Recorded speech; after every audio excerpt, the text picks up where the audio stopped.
These are the most coveted handbags in the world, and the company that makes them deliberately keeps you from buying one. Hermès has turned waiting into an art form, transforming scarcity from a business problem into its greatest marketing weapon. When Jane Birkin spilled the contents of her wicker basket onto Jean-Louis Dumas' lap during that 1981 Air France flight, neither could have predicted they were about to create the most exclusive luxury item on Earth. Frustrated with the small bags available at the time, Jane complained she could not find a handbag large enough to hold her daily essentials. Dumas, Hermès' artistic director, was so captivated by her predicament that he asked Jane to sketch out her ideal bag. With no paper available on the flight, she drew the first Birkin design on an airplane sick bag.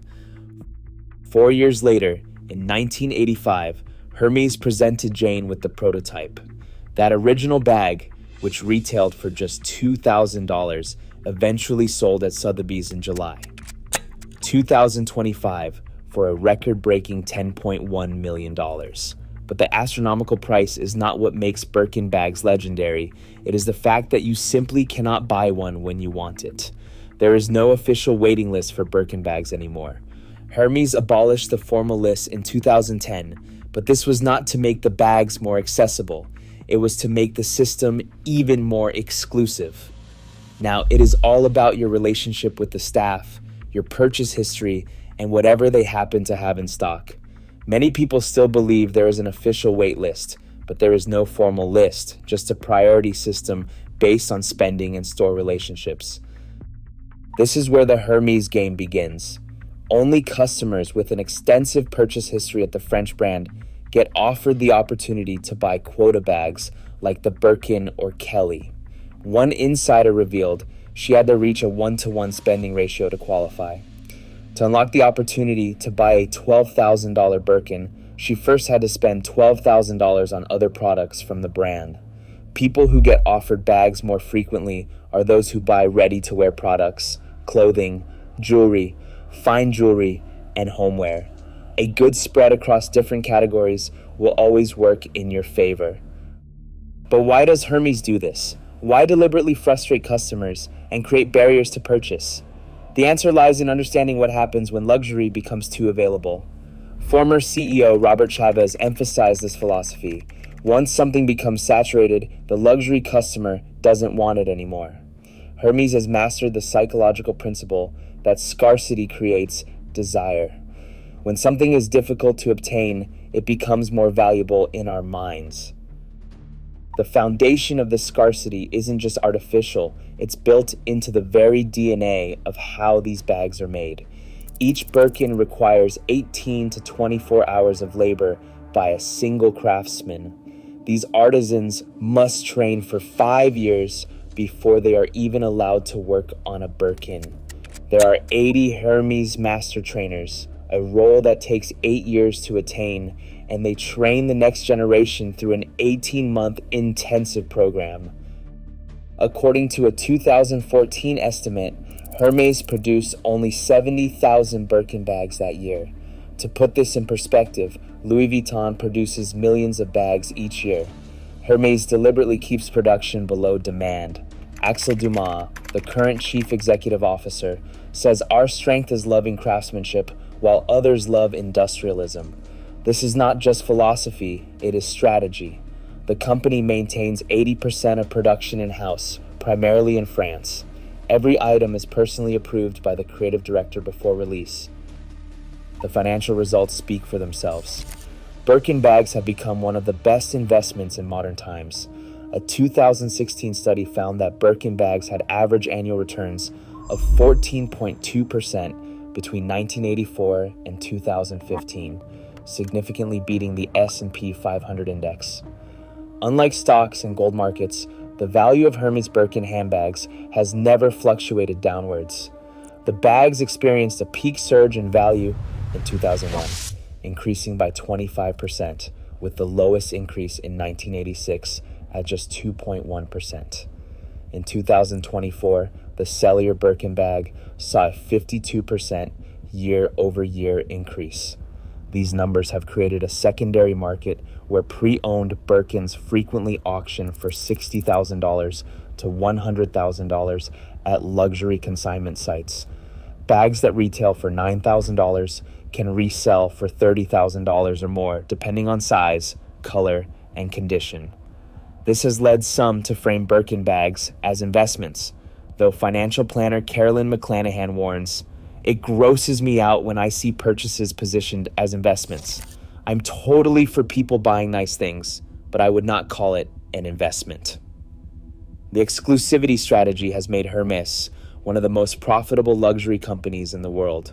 In 2024, Hermès reported revenue of 15.2 billion euros, marking a 15% increase, with a remarkable 40.5% operating margin.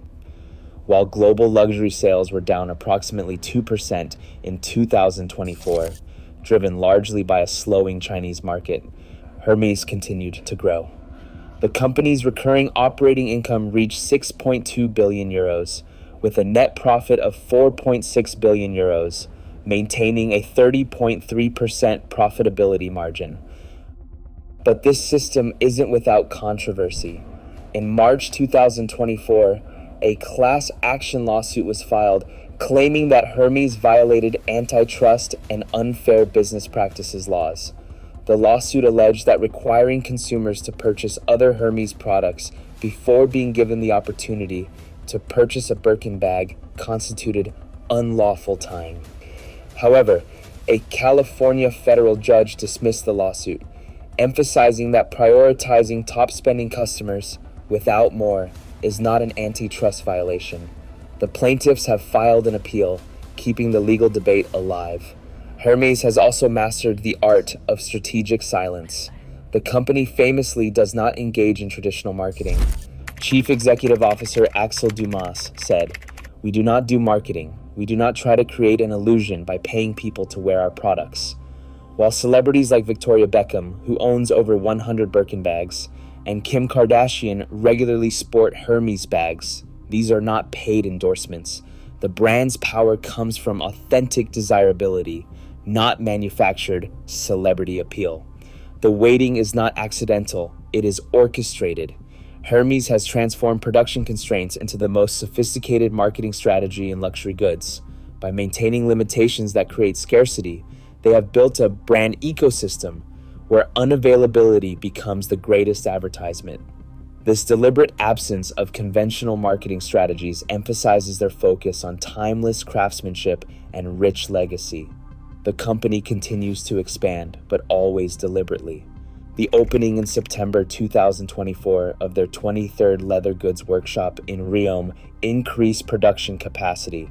3 new workshops will open in the coming 3 years, but even with this expansion, Hermès maintains their philosophy of controlled growth.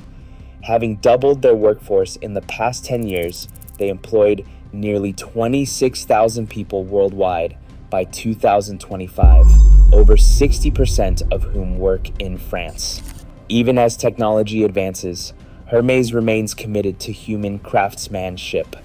Their 2025 establishment of an artificial intelligence governance committee is not a sign of technological hesitancy, but strategic intent, a framework to manage risk and protect intellectual property while ensuring artificial intelligence remains a collaborator, not a replacement for human artistry.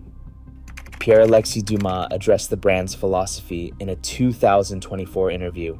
He said, "The cost is the actual price of making an object properly with the required level of attention so that you have an object of quality. Expensive is a product which is not delivering what it's supposed to deliver, but you've paid quite a large amount of money for it and then it betrays you." What Hermès has achieved goes beyond making handbags. They have created a psychological masterpiece. By making you wait, they have made you want it more. By limiting access, they have increased demand. By maintaining mystery, they have built mythology. The Birkin bag is not just a luxury item. It is proof that in a world of instant gratification, the things we cannot have immediately become the things we desire most. The waiting is not a bug in the system. It is the feature that makes the entire machine work.